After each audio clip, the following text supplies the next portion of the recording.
যারা জর্দা, সিগারেট, গুল এগুলো খায় তাদের হজ কবুল হবে কিনা। আত্মাহারিক টিভি, ওহির আলোয় উদ্ভাসিত জীবনের জন্য। আল্লাহ রাব্বুল আলামিন বলছেন, ইয়া আইয়ুহাল্লাযীনা আমানু কুলু মিম্মা ফিল আরযি হালালান তাইয়্যিবা। হে ঈমানদারগণ, তোমরা দুনিয়াতে যা হালাল এবং পবিত্র সেগুলি ভক্ষণ করো।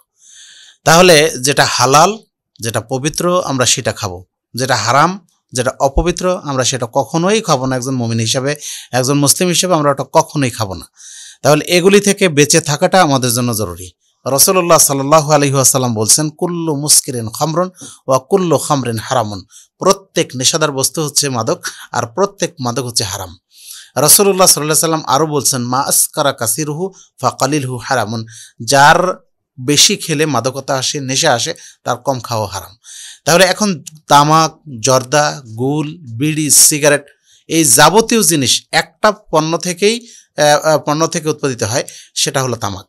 তামাক থেকে এই সব জিনিসগুলি তৈরি হয়। তাহলে এই তামাক যেহেতু নেশাদার বস্তু এবং এটা নেশা আনয়ন করে, ফলে এই নেশাটা এটা হচ্ছে হারাম।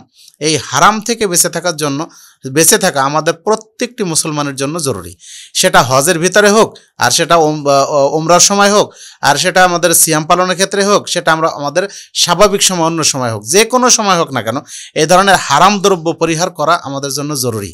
কারণ মুমিন সে আল্লাহর নির্দেশিত জিনিসগুলি মেনে চলবে এবং যেগুলি তিনি নিষেধ করেছেন সেটা সে ছেড়ে দেবে।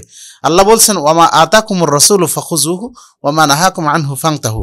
রাসূল তোমাদেরকে যা আদেশ করেন সেটা গ্রহণ করো, যা নিষেধ করেন সেটা ছেড়ে দাও। তাহলে রাসূলের নিষেধ হচ্ছে প্রত্যেক মাদকটাকে পরিহার করা। সুতরাং আমরা এই মাদক এগুলি আমরা ছেড়ে দেব।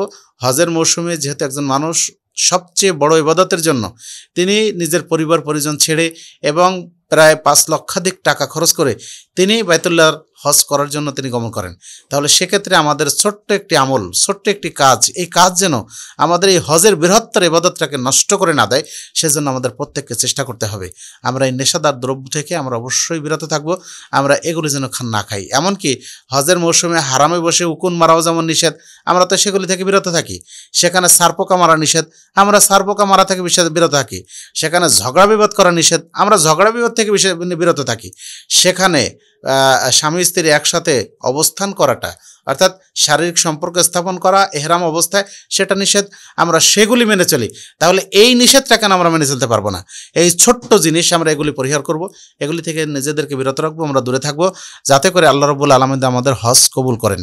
আমরা সাধ্যমতো চেষ্টা করবো। আল্লাহ আমাদেরকে তৌফিক দান করুন। আল্লাহুম্মা আমিন।